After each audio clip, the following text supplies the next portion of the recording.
Few things we like better on this pod than a Reading win and seeing Steve Evans in literal tears. And we got both on Saturday. Welcome to episode 408 of the Tilehurst End podcast, a jubilant podcast this week after a hard-fought win against the Millers. Proper northern nickname that as well. And to help us along our way with the northern theme, we've got two exiles, not one, but two exiles on the pod this week. Thomas Hill, how are you, sir? Oh my, I'm good. Yeah, one half term this week. So nice and chilled out. No work today. Watch game on Saturday. Good win. Can't argue with it. I'm very good. How are you? I'm all right. I have to say, Saturday did cheer me up. First half, I was not loving it. But at the end of the game, just proper fist pumping like Steve Evans would do after a win he didn't deserve. So that was me on Saturday evening. And of course, we've got Ross, still in America. Ross, how's that going? America, but I've never talked about this. Do you know my mum's from Yorkshire? You've met my mum. Is she? Yeah. So she's quite southern middle class accent now. Can I say? Yeah. I was going to say He wasn't pouring gravy on everything, so I didn't really make a connection. But she would have ordered Bovril if she wasn't in that section. So I'll just say that much. And then obviously, like, we're up north here now. I've had about another foot of snow since last we spoke. So if you guys do you guys know Noah Khan? I think he got popular last year in England too. Folk singer. Yeah, Noah Khan, folk singer. Was he the one who did the Styx song? Exactly, yeah. I hate him so much. I hate that song so much. All right. So Styx season is a thing here in northern New England in the fall, basically. And him singing, moaning about the weather. It's very true. So anyway. Dreadful record. Wow. Right, listen. Before we start, I got to ask the question. Him not to be miserable about the football. He's being miserable about you. Well, yeah, exactly. I'm very, very particular about music. Listen, I got asked a question last week that stayed with me. So I'm going to ask you two this question as well. So Tom, I'm going to come to you first before we get onto the pod proper. If you were a football team, who would you be and why? That was a difficult one. I'm going to be honest. I do have an answer. I've not gone with a club, but an era more. Specifically, England, Euro 96. Now you might be thinking, 10 years before you're born, and you'll be right. But I think 10 years before you were born? Oh my God, this is getting worse. I feel old now. But yeah, just the reason is, I think it was the kind of one of the last few tournaments where we were still in a golden age of not necessarily the best players, but the sort of start of Premier League era was the best time for football. Ever since then, it's just gone downhill, and Hector's everything. And the teams kind of characterised that because they almost felt like it was all a bit of fun, all there for a laugh, with obviously Gaza, Robbie Fowler, May Paulins. And we actually did pretty well, semi-finals, knocked out on penalties as well, which I'd say is quite Tom, characterable for me. It makes me feel physically sick to say this, but I remember that team very well, and that England should have won the whole tournament. And you won't often hear me saying that, but they were incredible. They played such good football under Terry Venables. Lovely man, great man. Good choice, Ross. What about you? Southampton's a complete mess. Oh, that's ruined. You ruined it. That's brilliant. Right, we'll go home now. Finish it. Stop. Right, it. exactly. That's amazing. Ready, could be work. Could be ready too. Yeah, either of them would work. So yeah, my. All right. Very, very different answers. Good. No one's going to ask me, but I'll say anyway. And who would you be, Ben? Oh, thanks for asking. I would be Real Sociedad because they're on an upward trajectory. They're rooted in community and history. For hours. They're very niche. Very niche. So that's me all over. Had some nice things there, and I spoke over you because you've had time to think about this. So I'm gonna. Yeah, very good. Very nice. Real Sociedad. Good choice. That was good. Talking of kind of niche and community, we must thank our sponsor. We don't have to thank them, but we always do because they're just great eggs. So thank you to ZCZ Films, as always, for sponsoring this and every single pod we do. They got a brand new website, Ross said. I still haven't looked at it, but go and have a look. It's nice. It's good. I had a look last week. Yeah. It does look good. Yeah. Yeah. It's got the right number of Zs in it. It's got the right number of Cs in it. Job's a good one. All good. Yeah. Well, let's talk about another job that's a good one. 3 points to the Royals against the Millers on Saturday. Hard fought 2-1 win. We're going to get into that in the recap right about now. Right. 2-1. 2-1 against Rotherham. It's a very, very difficult game to rate. I think we said that in the group. I think Sim said that as his first response about trying to talk about the game as objectively as we can do as Reading fans, because we always try to do that, really. Did we deserve to win? Debatable. Well, I think, we're going to get into it now in a minute, Tom, but we had the chances. First half was a very, very attritional, turgid League One affair, which we're getting used to. Unfortunately, seeing if we're in that league and the football just isn't that great. We went in 1-0 up. There was chances to put the game to bed in the first half. Couldn't get it done. They had a goal ruled offside. We're not going to focus on the referees and officials and stuff because it just gets very, very tiring. But we were 1-0 to the good at half time. They got back into it on around about 57 minutes through a penalty handball. The penalty, they're just raining penalties at the moment, aren't we? After that, months floodgates have opened. Before we let Tom go on what that in a little bit of the game and the rest a little bit, because some of it's quite funny. But a month ago, how mad do you think you would have been to say, hey, in the next 3 home games, Reading are going to win 2 of the last-minute penalty? Bonkers. Yeah.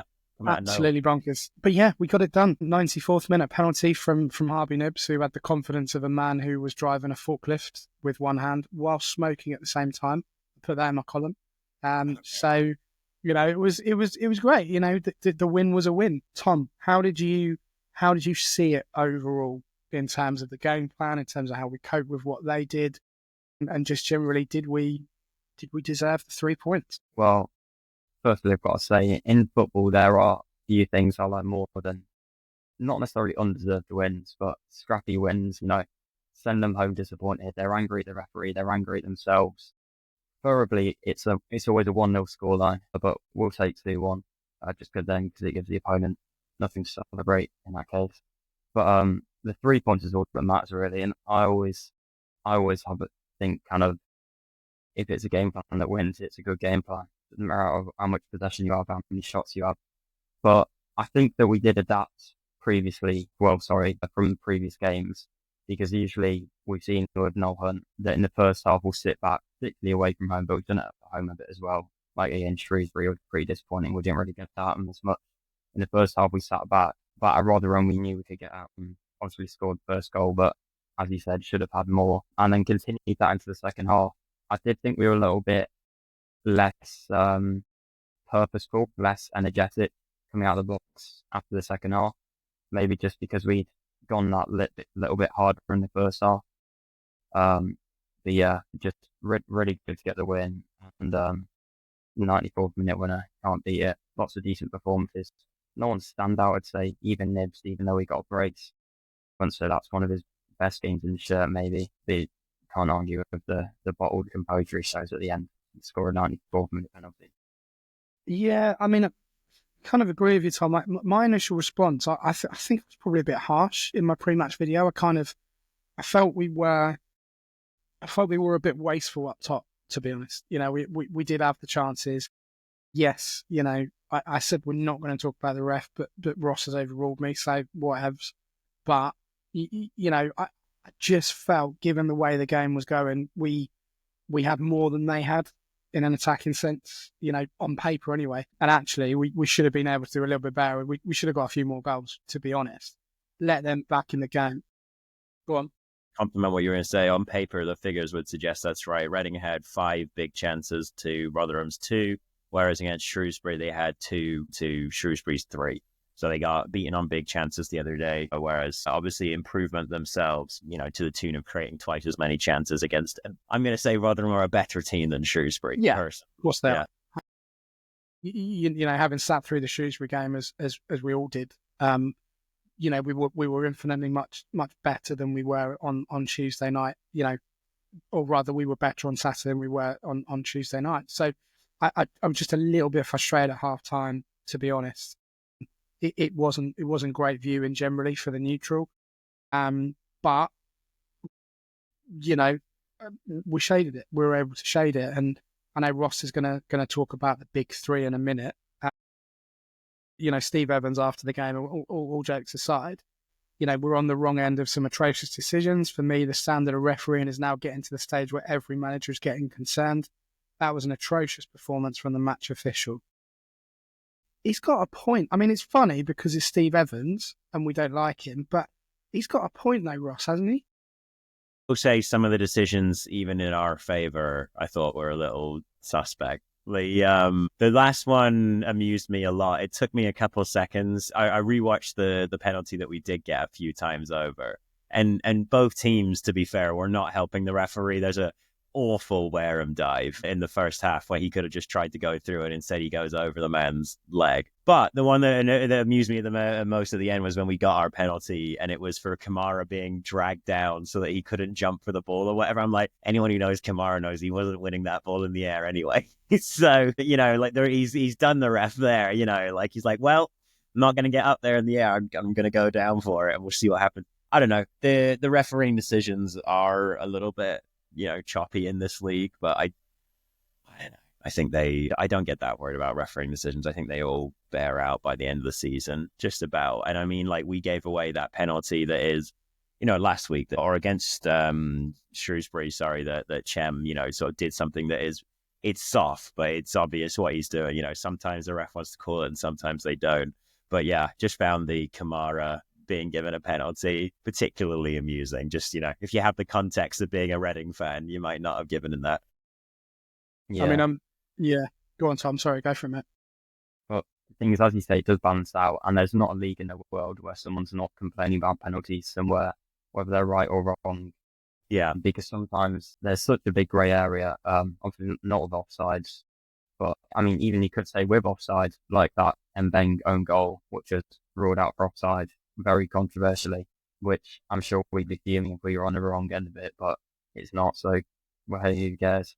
We've had our fair share of bad decisions, and yeah, he of course he has a right to be aggrieved, Steve Evans, but these type of managers like Gareth Ainsworth, Shrewsbury, Steve Evans, they want to come down and make it like a horrible scrappy game where you have to rely on penalties, set pieces, shoves in the box, and no doubt their players would have been instructed to be physical with our team. So yeah, when we get penalties as a result of that, it's not like it's not to be unexpected, really.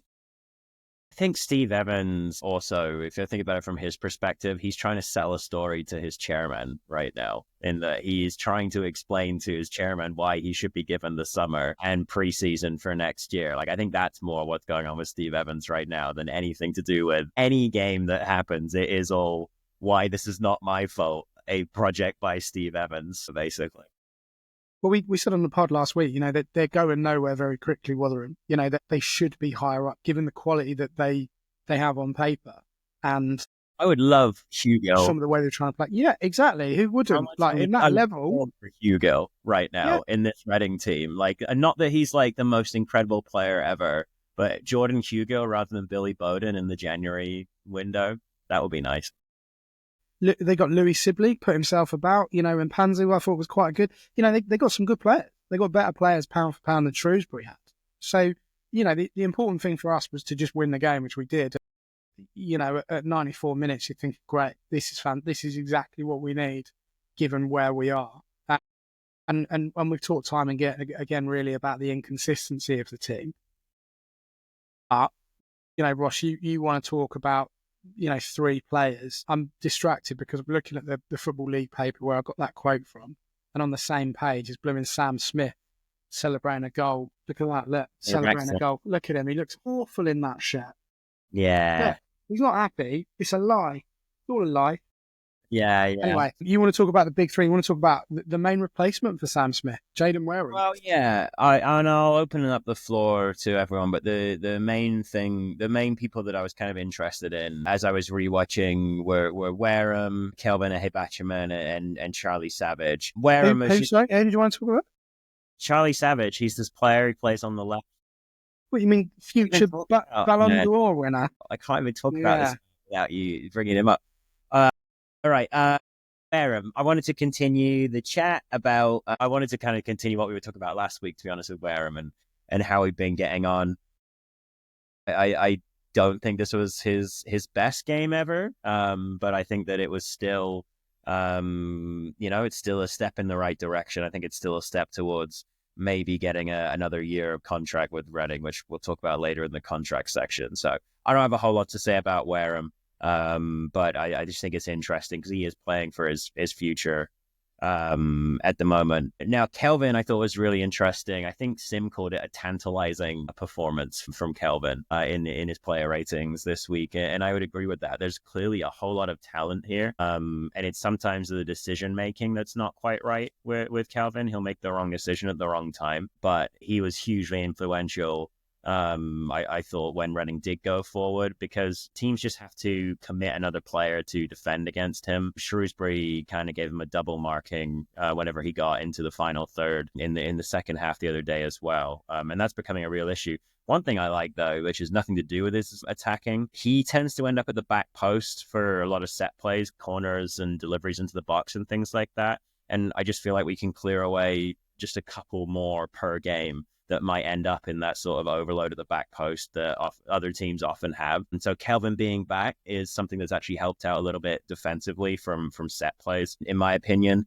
And then last one before I open this back up, Mr. Savage, I wanted to talk about just a little bit, but not so much to talk about his performance in general. I've talked a little bit about wanting to see Reading do a full in recent weeks and maybe drop Savage a little bit deeper, but haven't been fully, willing to die on that hill. I think that we saw some tweaks at the weekend. I think that we saw some tweaks with the midfield rotations a lot, whereby Savage was much more comfortable going back into that deep left position. I posted on my Blue Sky, which you can go and have a look at, but Savage's touch map for this game, it's a lot more central than it has been in recent weeks. He was willing to kind of go all over the pitch a little bit more. I saw a lot more instances where Wing would run forward and overlap both Nibs and Savage at the same time. So they're not necessarily sitting in a 4-2 build-up structure, but there are some new triggers that I spotted, and I kind of popped one instance on Blue Sky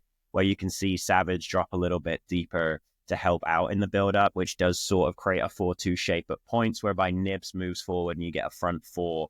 Nibs getting really close to Wareham in this game a few times. One of the side benefits as well is that it gets Wing free in a little bit more space at times. So Wing had one of his fewest number of touches per season in a home game against Shrewsbury, and that was an issue for Reading, I thought. And we didn't necessarily kick his number of touches up hugely in this game, but he was able to get a little bit more space on the ball when he did have touches. So yeah, if you go and look on Blue Sky, there's a couple of screenshots, and I think something that's quite interesting is there appear to be some triggers whereby if Savage drops in to help out with build-up, at the same time, Nibs would turn up the field and start going towards Wareham to help out if there is a ball played over the top. So yeah, Savage just helping to facilitate some kind of tweaks in the midfield, which after Shrewsbury desperately needed tweaking. Yeah, I mean, look, we said that the creativity was massively lacking after the Shrewsbury game.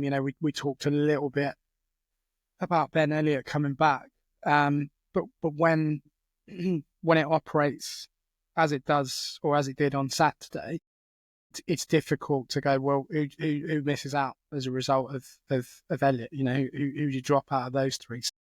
It's a nice problem to have moving forward when Ben Elliott is fit. But, I thought he went really, really well. We know that Savage tends to drift off to the left. I think his relationship with Garcia is growing by the minute, to be honest. I think they're both very, very athletic, very energetic players who are, sounds obvious, but are enthusiastic about playing. They want to play. And one of the good things for me, and running joke on this pod and in the group and probably people listening and reading my articles, I think Charlie Savage is a great player. I really, really do. And it's really nice to see that the wider fan base are kind of seeing that really in the same way that hopefully they come around to Wareham at some point. They're a young side. They're trying their absolute best and they were rubbish. They were terrible on Tuesday night, and we said that and would always be honest on this pod and our articles. But on Saturday, it worked to an extent.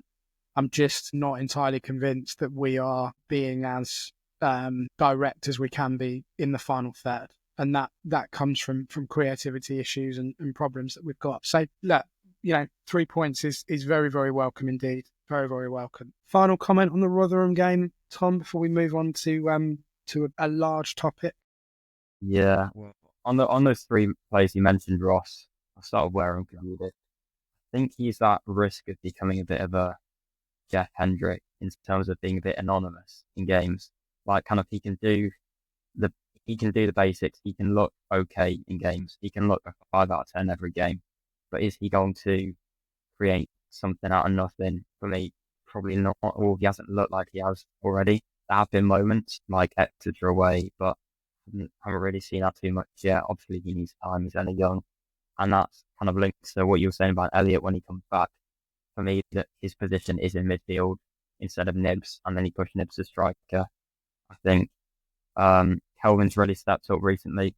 I think I said on maybe I commented, and he read out a question a few weeks ago, and I said that like Kelvin was a National League level player or something, and that wasn't received too well. Yeah, we threw that out. You can't diss Kelvin on this pod, mate. I tell you what, I'll maybe push him up to promotion, pushing in League 2 after these few weeks. He has been good, to be fair. He still has things he needs to work on. I think he needs to use his frame a bit better, win a few more headers. I really think it comes down to can he be bothered with Kelvin? Like, in terms of using your frame, it is about can you be bothered? How much do you want it in a vertical? Yeah, he's a bit of an academy Lucas Zhao in that sense, really. Yeah. Probably a bit less talented. And yeah, I agree about Savage, definitely honorary the past few weeks. I mean, in the past, he's kind of just been known for being hardworking and not too much more. But now he's really come into his own. Well, look, that result, whichever way you spin it, leaves us in 9th place. Really nice gap now between us and 10th. Yeah. Barnsley on 43 points, we're on 49. Just 1 point outside the playoffs. And just for context, there is 3 teams on 50 points, which goes right up to Leyton Orient in 6th. And then above that, it's Huddersfield on 52. So, in theory, all results. I mean, there's a couple of games I think on tomorrow night, Tuesday. But in theory, we could push into the playoffs, all being well, if results go our way and we beat Birmingham. Big and. You're looking at the form table right now because the league, honestly, kind of the form of the teams right now looks like the league table. I know that sounds ridiculous, but like apart from Burton Albion. Yeah, apart from a few down there, like the teams that are bad are playing bad football, and the teams that are good are playing good football. I know that sounds ridiculous, but like I just saying the teams that have already performed well are in form again right now, and Reading are sort of like middling, which seems about right for kind of what we've had in the last little while. I think we're probably going to finish just outside of the playoffs, but you're right. Like we're building a little gap to like 10th. So yeah, we're even under Noel Hunt, we're able to just pull out a nice little result. I think even under Sellers, we would have been happy with 6 points out of 6 against against Rotherham and Bolton. We just wouldn't have been happy with 7 points. Yeah. But it's weird, isn't it? If you look at those 3 games as a total and you say it beforehand, how many points do I want? You probably would have been quite happy with 7. But because Shrewsbury, is the biggest opportunity and the worst performance, it's frustrating. I mean, if the season ended now, I wouldn't be disappointed, put it that way. If we finished in 9th, I'd be like, great, let's move on. If we were a normal club, but we're not. So we've got to get in the playoffs. No, I'm joking. We'll see what happens. Problem for us is that Charlton and Bolton have both hit form at exactly the wrong time for us. And they are kind of, Charlton has come out of nowhere. So, look, we'll see what happens. Big game at the weekend, which we'll talk about right at the end of the pod. Ross, you want to talk about contracts, don't you? Not our personal contracts, but contracts of the players at the club.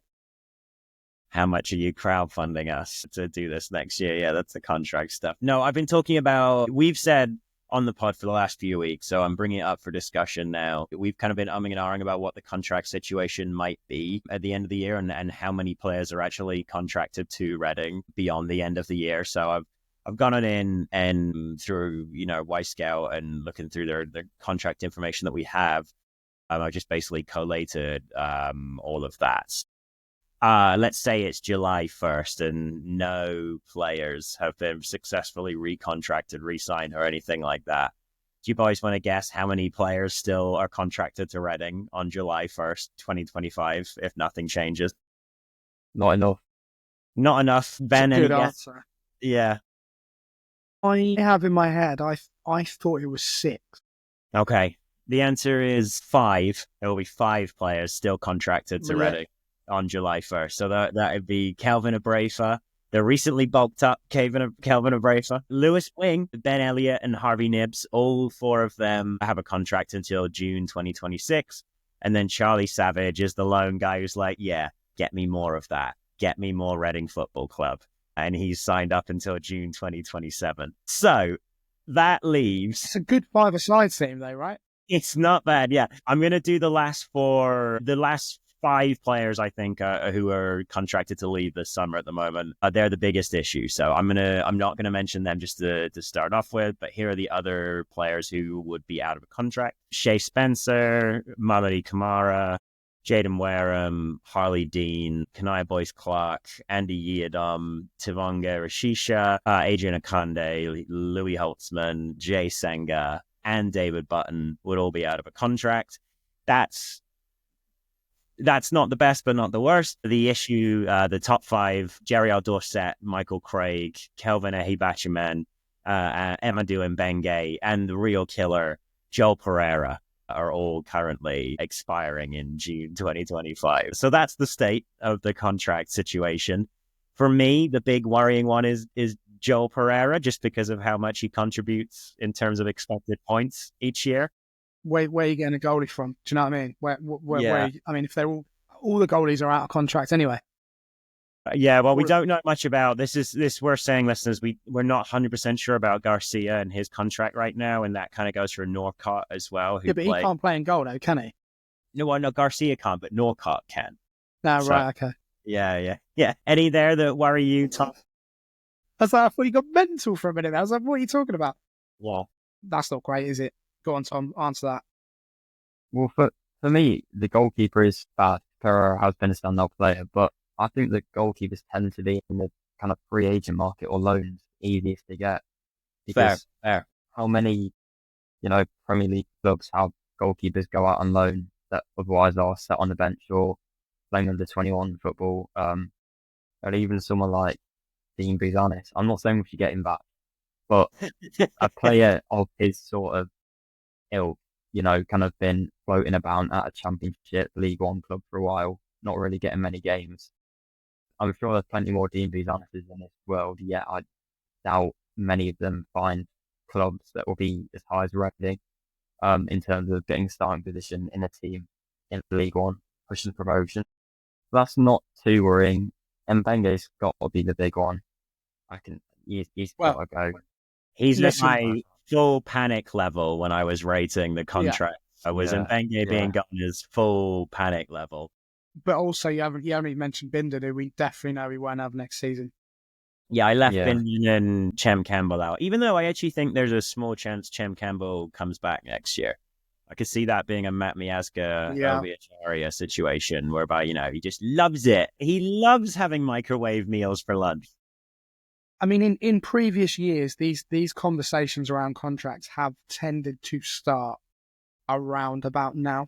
That there have been conversations, I know from previous incumbents in terms of how they've run the squad and little tidbits I've had here and there, that they start to have these conversations now. So it would be very, very interesting to know if there has been any sort of conversations, however small, about these contracts being either run down or extended. Yeah. If I'm, obviously I'm biased because I'd love to play for the club being a fan, but if I'm one of those players, where's this going? I'm just waiting. I'm not committing to anything. Because what's the point? Because the worst that'll happen is they will get those bigger players will get a sideways move to a League One club that has their shit together. Basically, it's tricky. They might end up in the Championship. We could still get promoted.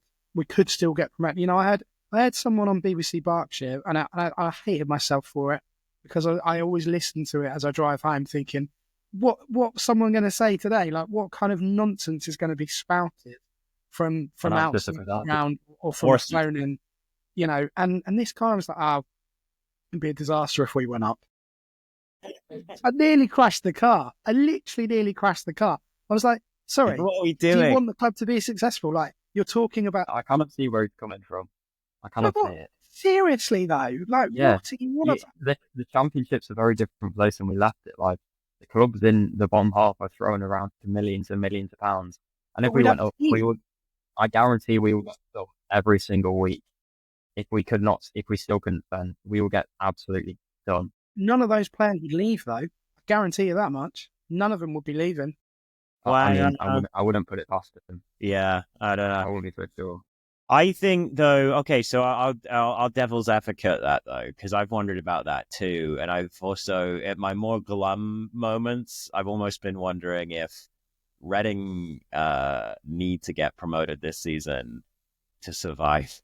Like, there's been a point where I've been like, the club needs to be a championship club so that like the valuation can reach Dai Young's valuation, and so that someone will actually pay him the bloody money to go away. Exactly. Because I think like it does seem like one of the main things that keeps happening with the, all the rumors around when deals don't go somewhere is that someone shows up, goes, "Oh, Dai, I'll give you 80 million," or what's in the mystery box, and what's in the mystery box is 20 million, and that's actually how much they have in total is just what's in the mystery box.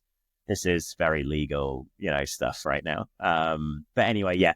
Look, going back to contracts real briefly, I think the big four there are Pereira and Bengay, Kelvin and Craig. I would like to think that we can keep two of those four. I think Pereira, I do know what you mean, Tom. We can probably find a replacement for Pereira easier than we could find a replacement for a young, fast, skilled centre back who can use his legs like Mbenge.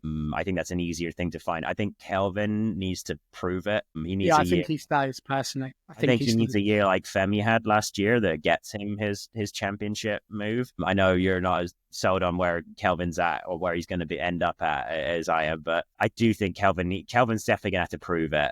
Craig is the one that I would love to keep, but I don't think we keep Craig. I think he'd be a useful part for a club that'll be hunting for promotion in League One, automatic promotion in League One next year, because he's just proven in the last few weeks, just do anything you ask him to do. And coaches love players like that are just like, hey, you're good at these things. Go and play right back for me today. Yeah. So I hope we keep Kelvin, and I hope we keep Mbenge is basically where I'm at. I think we'll struggle to keep Pereira and Craig. I would agree with you. But those five, last thing I'll say, sorry, I just said that. Make it quick. Got a mailbag to do. Sticking around, Abrafo, Wing, Elliot, Nibs, Savage. If you could have five sticking around, that's not a bad five, actually. There are assets. They'd smash it up at Goals Woodley. They wouldn't even be able to touch them. They'd have a rush goalkeeper. They'd be that good. Our five-a-side team it'll be awesome. And then Ryan can play in goal. Do you play football, Tom? I used to play 11-a-side. I play 6-a-side now. All right. Six.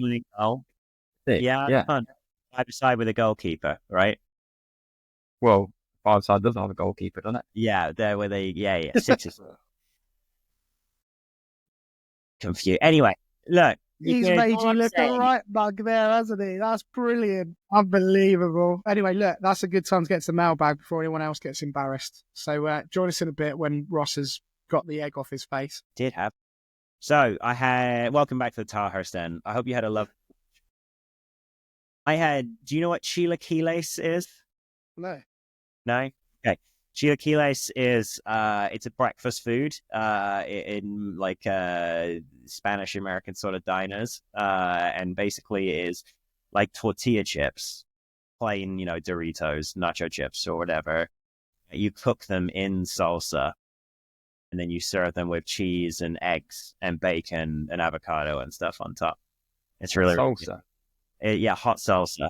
Hold on, it's basically Doritos but with breakfast stuff. It's not explicitly not Doritos, like just salted whatever, like the salted Tostitos. Is that a thing? I can't even remember. Doritos are that. Yeah.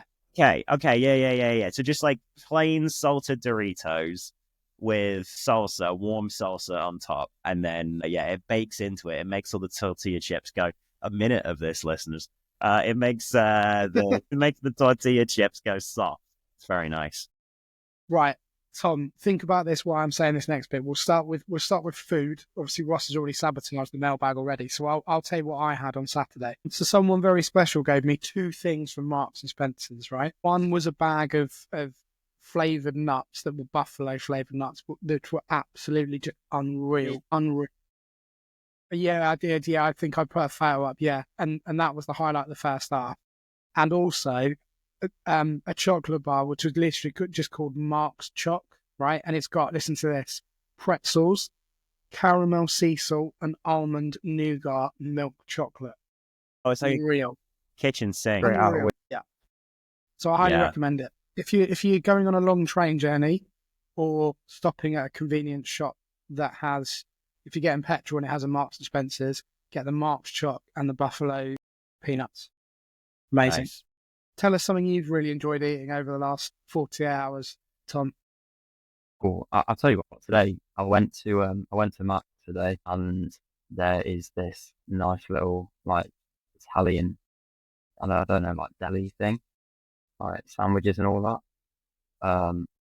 A good one of these like rolls which come in like humongous sizes for no apparent reason, and as I always do at those sort of places, and it was full of just like seeded meats, bit of salad. Took it on a wall, had it at the top of an hill. Lovely. There you go. You can't beat a bit of Italian meat, can you? No, absolutely. Yeah, unbelievable. Really, freshly cut and all that. Thin, just really like thin. Keep saying an that. Italian sandwich is like a big thing in Maine. It's like something called an Italian. 3 minutes of this now, listeners. I've been. It's really, really good. But there's like literally outside of the store that makes them, called Amato's, and their tagline is "It's real Italian." It isn't. It really isn't. But anyway, it's very. So don't go to Amato's at the end of this hat trick of food. There you go. Well, we've actually got, it leads us nicely because we've got 3 pieces in the mailbag. All right, perfect. Andy Taylor. Andy, you didn't let me know about the pint on Saturday. Didn't tell me. Maybe you weren't there. I don't know. My next food related question. The pint was all right actually at half time. It's good in the Dolan. Anyway, Wareham seems pretty toothless but tries hard. Haven't been impressed with Bowden's cameos. Correct. He looks like a competition winner at the moment, but he hasn't had a chance to do a lot. Evans is just a pound shop Warnock without the talent. I love that. I do agree with that. I agree with that completely. That's actually a really good shout. Is that Andy Taylor, you said? Yeah, Andy, that's the ledge. Yeah, you're bang on. And everyone wants a little bit of that Warnock energy now that he's retired and people can admit that they actually liked him all along. There's a few people trying to jimmy up some of that, enjoy it by being effing disciplined attitude about life. So yeah, I have noticed a few, let's call them Dollar General Stephen Neil Warnocks since he retired, I will say. Even comparing Evans. Russell Martin's one of them, I tell you. Who were you saying, Tom? Even comparing Steve Evans to Neil Warnock, what he's achieved in the game is, because Steve Evans, he's not a young man really. He'll probably be there soon. So it's not like he's got a load of trophies under his belt, but I can't agree with Russell Martin. What's that about? He's all trendy and vegan and all that, isn't he? He's just an idiot. Russell Martin's just a complete idiot.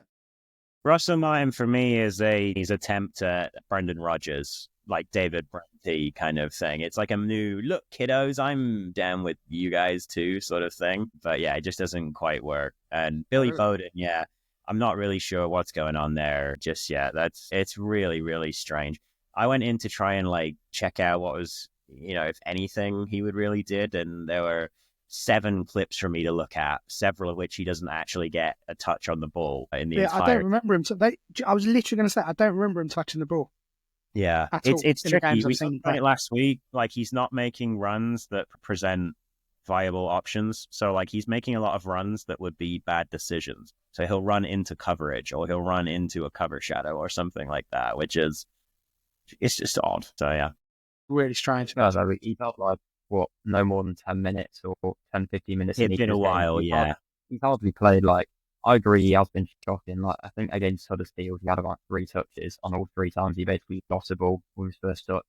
And it is very frustrating, but if there's anyone, you can't blame him. But if we're going to blame anyone, it can't be him. It's just, the moment we got another Brandon Barker, haven't we?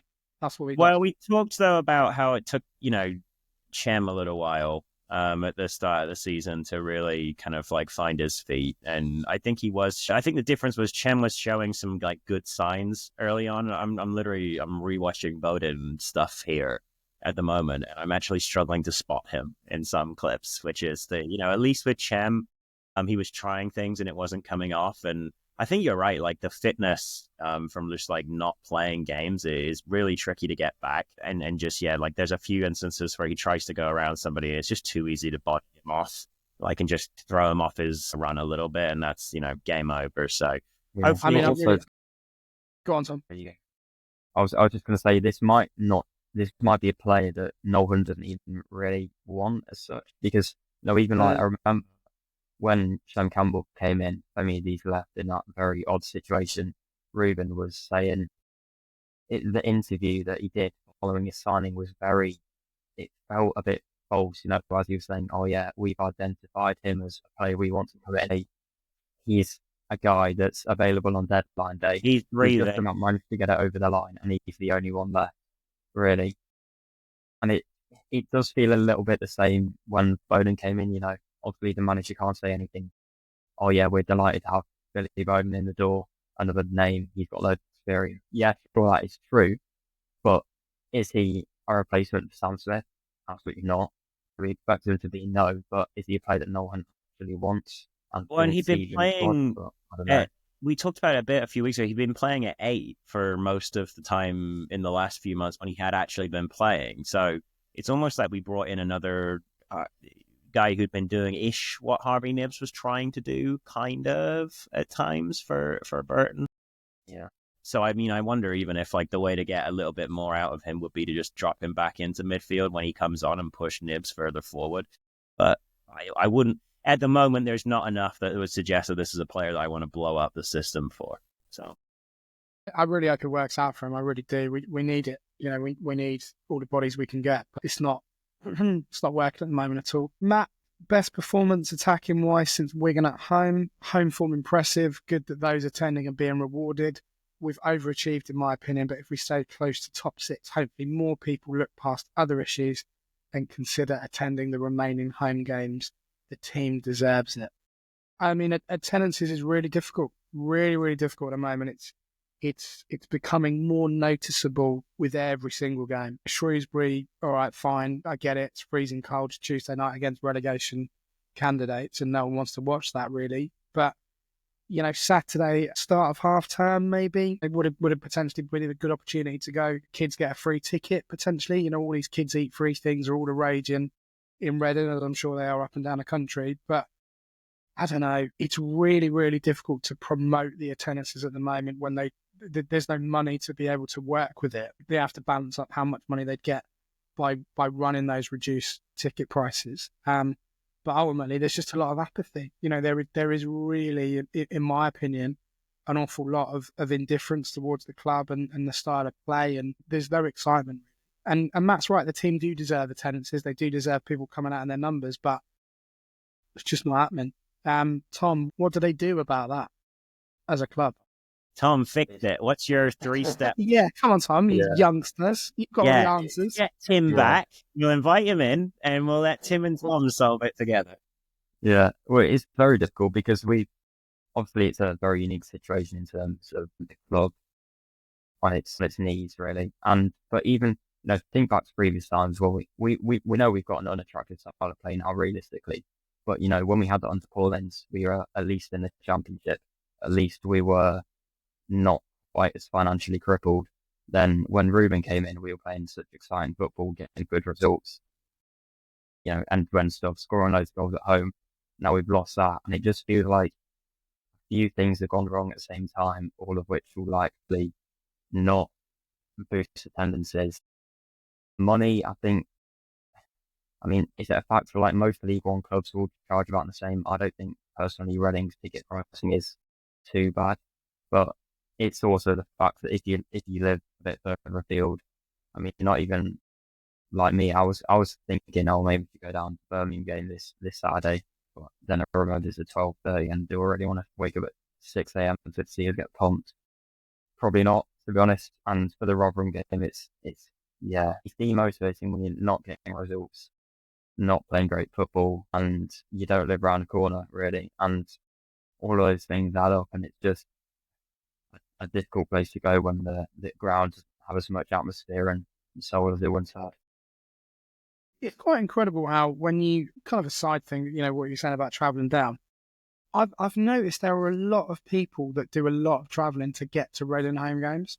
Like we got a lot of fans that live in like places like Kent, for example. Like that's not an easy journey to make on a Saturday, around the F5 or whatever. So, I'm sure of course, bigger clubs have fans all over the place. But for us, you're right. Like people are going to pick and choose the games, and Birmingham would have been great. Like I was looking at it, great. It's going to be very, very busy on next Saturday. And then I realised it was a flipping 12:30 kickoff, and you're right. People are going to go, no, you're right, I'll just watch it on TV, because there's no real match. Like the club are trying with the match day experience, but there isn't one really. There isn't anything to go. Really looking forward to that, apart from the hot dog. And unfortunately, I live 20 minutes, 25 minutes on a bad run down the road. Very straightforward, So it is difficult. So we're looking at attendances in general. I'm just going to read some out here for you because I've got the information here. Barnsley, they were at home to Huddersfield. They had 15,600. Birmingham, this can't be right. It said 52,000. Yeah, no, they haven't done that. Or you got Hamburg pulled up or something like that. Got Aston Villa up there. Yeah, you got. That's not right. It says 52,000. There's no way. Right, is it? How's that then? Where do they play at the Millennium Stadium down the road? No, it literally says 52,452. 32. Someone Google it quick while I'm doing this. Maybe have a look. I'll write you do it now. Bristol Rovers, 7,938. Cambridge, just got rid of Gary Monk, by the way, 5,455. Crawley, 4,330. In Orient, 7,967. We still haven't fallen beyond this, even though we've been in dire straits for, I would say, 4 to 5 years now. Like, I've just started making a series of videos, and one of the ones is short thing on like, oh, where are Reading fans at? And I just kind of concluded tired, mostly, with what's going on. Like, that's an apathy, like you said, is kind of like the right thing. But it's frustrating because this club and its location geographically give it such like a advantage. There's nobody around here outside. Like, we're in between London. London is the next place if you want to go find big clubs. And then south of us, you've got like Brighton and Southampton down there. But like beyond, like we're in our own little thing here, which means, like you said, Ben, people are still traveling, to have like a South Coast team to come and see. But I think, it's just frustrating. I do think that some path to selling the club is going to be alongside pushing how close to London we are, because the geography of football moves more and more towards London every single year with the ownership and the amount of money.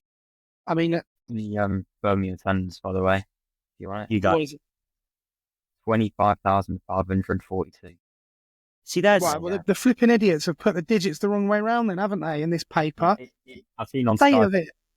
It's the last time we believe. 52,000. That's not right, is it? Yeah. Jesus. Right. Anyway, so we had 10,034 officially. This is what it's recorded as, but I don't trust this paper anymore. Again, comparable, 12,347, and then, as I said, Barnsley, 15,600, and Birmingham, 25,452. I might write a complaint, actually. I mean, again, like we still, I think the attendance isn't bad considering where we're at. Like, I really don't. The thing that bothers me is that but like where things have been, like it bothers me that we're squandering the South Coast thing, and it bothers me that we've squandered, like a lot of football clubs have grown their in-stadium experiences and attendances post-COVID when people wanted to come out and actually see games again. And we had a small boost from that, but we've squandered it already. And so, like, that was an opportunity gone, which is just annoying again. When it gets to, like, because what we got, 24,000, we can capacity, really. Yeah. If we're 12 and above, I'm all right with that, because I'm like, it's more than half full. But when you're below 12, I get a little bit like, oh God, like, that's not great. And 10,000 for a Saturday game, approaching the business end of the season is not great at all, really. And that's the thing. You always look, Tuesday, forget about that. We know they've been poor historically. or for the last 3 or 4 years, even in the Championship, they weren't great. But Saturday games, 3:00 kickoffs, you've got to be hitting 12, haven't you? Plus, have to be. That's my opinion, anyway. I don't know. Thanks, Matt. That was good. It was good. No, mate, good point.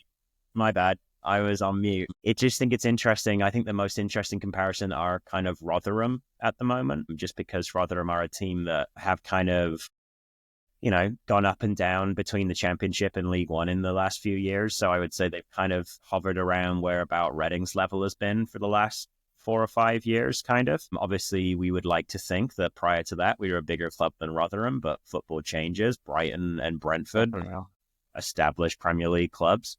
Rotherham are below us for average attendance this year. Our average is at 11,700 and theirs is down at 9,400. So, and they obviously have had a pretty rubbish year, really disappointing compared to what they expected. But again, you would have expected some attendances at the start of the season that would have been pretty good, that would have maybe carried them. But yeah, I just think it's interesting. Like, I'd say that's kind of like a club that I find really comparable at the moment where they're at. So yeah, Peterborough also down below us, worth saying. I think, yeah, you say about like distance to London and stuff, but I think a big thing that also comes into it is like kind of had success at not great times maybe, because that obviously if you think about the most successful club in recent terms, it's that 05 to maybe 08 era. There'll be so many people who were maybe in the low teens kind of age that I actually think I see on kind of mostly go away games, but there's a lot of people who would kind of, you look at them and think, yeah, they were about in that era. Maybe that's what started them supporting Reading. Whereas kind of people in my age, like, I barely remember much before 2016 really. And what's happened since then, it's gone downhill so much. And realistically, people want to support a successful club. Like, you can't blame them for that. Good point. If you go into Reddit now and you ask a random kid on the street you do support, he is 10 times more likely to say Arsenal, Chelsea, Tottenham, West Ham, you name it. We've lost a lot of fans. We've lost a lot of fans, especially the youth. We've lost a lot. So that noise, by the way, was me vomiting into my grey beard when you said don't remember everything past 2016.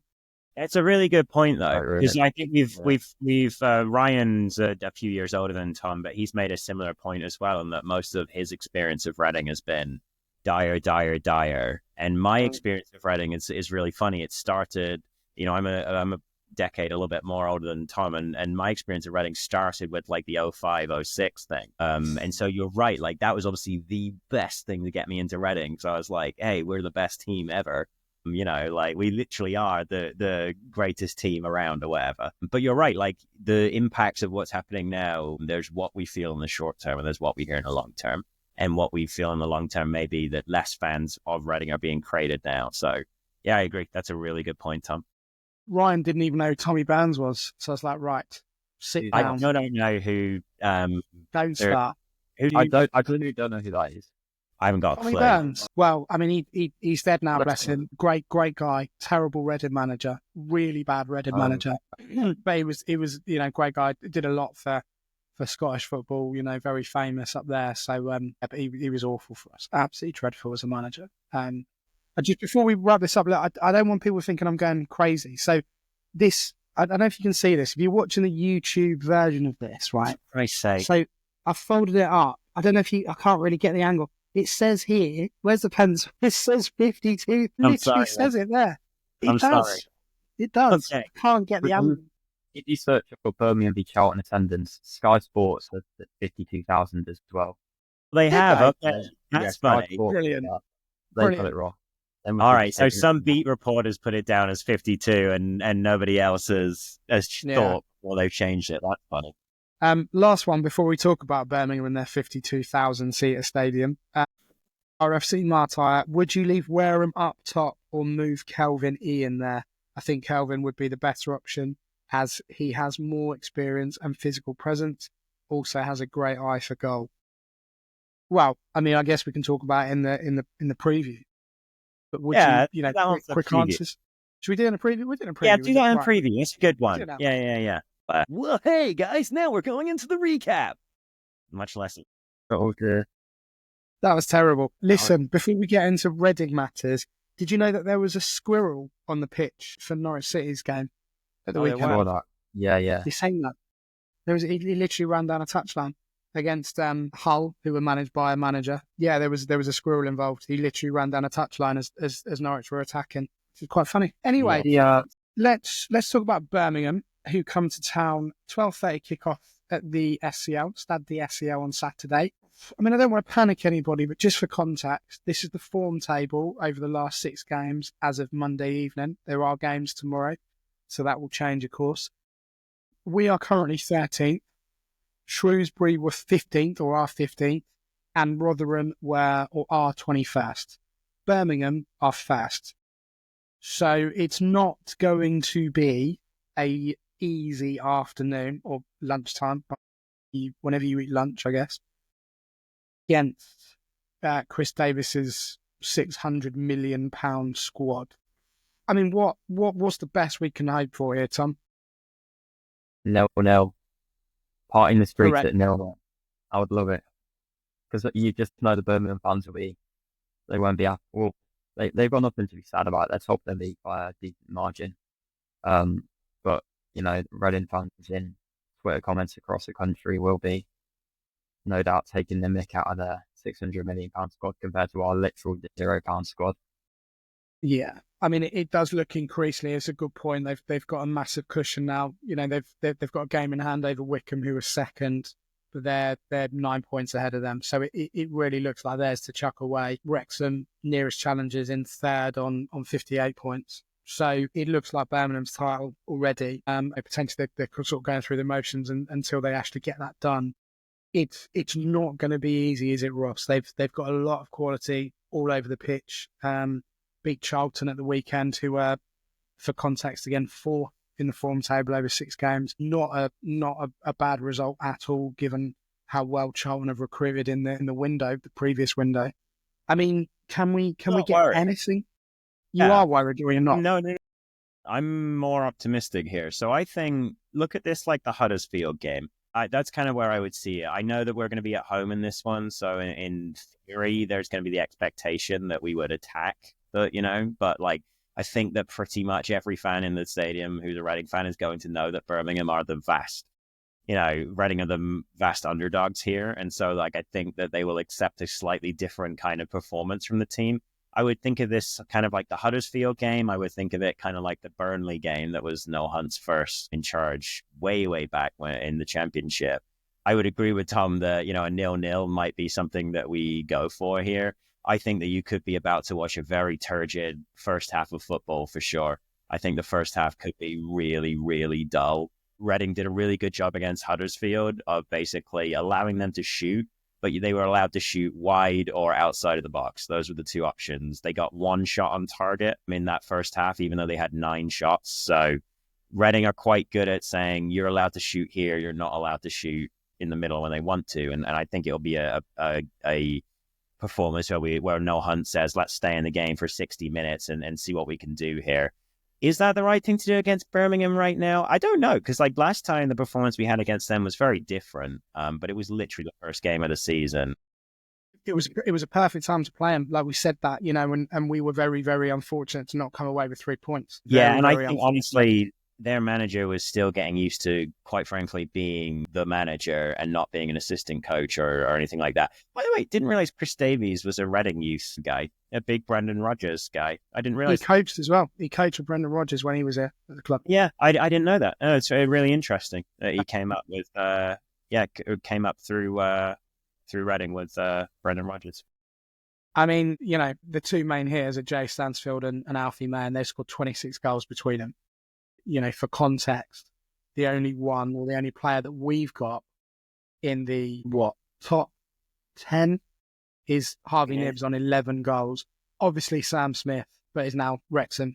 He got 11 for us in the time that he was with us as well. So we're not a million miles behind that. If we had those 2 still in the team, we don't. We have Harvey Nibbs, who is carrying the team in terms of goals. So let's talk about Nibbs then. Because we were just saying with that mailbag one, we wanted to talk about Wareham whether he stays, whether you bring Kelvin in or something like that. Tom mentioned earlier in this episode, and I think I would agree. I would leave Kelvin where he is. I like him there for many reasons. I don't think that he's perfect, don't get me wrong, but I don't think that Reading are blessed with options, and I think Kelvin's the best of that group of options. I would, if Wareham declines from where he's at or doesn't score for a while and needs a break, Nibs would be the next person I would go to. We do have some other options in midfield, and obviously, maybe we could try Billy Bowden there because he has played there earlier this year. Ben Elliott coming back for me is going to be really important to Reading's season. I just want Reading to hold on and stay within distance in the playoff fight, basically, through this really tough little run that we're having. And then as Ben Elliott comes back, for me, that's going to be the time when they need to get a bit more expansive and try and win, 7 or 8 of the last 10 games. Right now, keep it solid as it has been and try and nick some games with the quality that we have. But we've done this now, two of the last 3 home games, wins against decent Bolton and okay Rotherham outfits. We can do it. I think we can compete with any team in this league, to be honest. So yeah, I'm relatively confident that we can do okay against Birmingham, but I'm also 100% confident that you're going to be watching a very dull first half. I personally, in the games we've got left, I think this one is kind of a bit of a free hit. Obviously we don't get anything out of the game, then we fall further away from the playoff hunt, race, whatever you want to call it. I don't necessarily think that's a bad thing at this stage. I still think we've got enough games to potentially make it up. As Ross said earlier, I think we finished just outside the playoffs. I don't think we made them given the quality and the form that the other teams are in. So I think come the start of March, we'll probably be out of it, to be honest. And that's the reality of the situation. However, it would be absolutely fantastic to take points off them on Saturday. It really, really would. I'm sure they will have sold out their section at the Madstad on Saturday. Should be, a fairly busy day, big crowd. We'll see what happens. Okay. Predictions for the game, Tom? Going for a score? We don't normally do this, but we might as well today. Yeah, go for Birmingham. I think if we try and play the way we played last time, we all get battered because Birmingham come on so much and we regress. And it's hard to argue with that, really. Realistic is, I don't think we can see too many. We don't get bad. I think it will stay scrappy. It will stay close. Realistic, 2-0 Birmingham. Hopeful, 0-0. Ross? 1-0 Reading, last minute Nibs penalty. 0-1. I'm going to stick my neck out. I'm going to say 1-0. I repeat it. That's kind of actually where I was feeling. I got to be honest with you. That's where I was too. I was thinking Reading go similar game to last time. Reading go 1-0 up and Birmingham eventually their pressure tells. That's kind of where I was as. Do you know, the one thing I would say to wrap the pod off about our tendencies and everything else is that it doesn't take very much for the home crowd to get really behind this team. That there have been spells where we've done nothing in the game and then we get a corner and it just lifts. Like, it's almost like we're just grateful for those small things that we get. But honestly, we go a goal ahead and we literally become an extra player on a pitch. We really do. The home support, the away support's been unreal this season, absolutely unreal. But the home support, people that are still turning out and going and doing what they can. We go a goal up and anything can happen. As long as we get our first goal, it will just really lift everyone. I think if Birmingham score first, we might be in trouble, to be honest. But that's why you want scoring. Can I just say, by the way, before we end, under 21s are away at Sunderland tonight. I don't know if you've seen it. They're where, sorry? Away at Sunderland. Oh, of course, yeah. Yeah, we won 2-1, unbelievably. Excellent. Jeremiah Oppheim Peters and Adrian Kande on the score sheet. So there you go. There you go. Is Peters in contract, Ross? Check your spreadsheet. Unclear. Akande's not at the end of the year. No, yeah, and that's why I didn't ask about that on the pod, by the way. Suddenly fallen down the staircase this season. Yeah. In the last few weeks, in the last few months, just quietly disappeared. And interesting. Because he's in Sunderland. You're right, he's in Sunderland. I was told though, when I was at the under 21 games a few weeks ago, I was told that they did stay over when they played. Okay. I suppose that's sort of that's that Sam Smith already. Yeah, that's good. Sam Smith money. But yeah, obviously Andy Yeardon played as well. A braver, Billy Bowden got 90 minutes as well. Okay, Interesting. interesting to know. Yeah. Well, look, that's positive news to end episode 408. Hopefully, this time next week we'll be talking about a positive result against Birmingham. And then after that, games come thick and fast. Really, really quickly. The end of the season will be on us before we know it, and we'll be looking at those 5 players with gratitude. We'll still be there on July the 1st, as we will be. As long as there is a Reading Football Club in any division, there will be a Tilehurst End podcast. So hopefully you've enjoyed this one. Tom, really, really good to see you and hear you if you're not watching the YouTube video version of this. Thank you. Yeah, I've enjoyed coming back on again, guys. I really enjoyed it. Yeah. So thanks for having me. Good to see you, mate. And Ross, have a good week. Enjoy the game on Saturday. A hard sell. Yeah, we'll look at those. I've not seen the trailer for them yet, so hopefully that'll be the next couple of days. But have a good week, everybody. If you're on half term, enjoy it. If you're a parent on half term, get through it. If you're not on half term, have a good week anyway. And we will see you next Monday for episode 409 of the Tilehurst End podcast. Take care, everybody, and come on, you R's.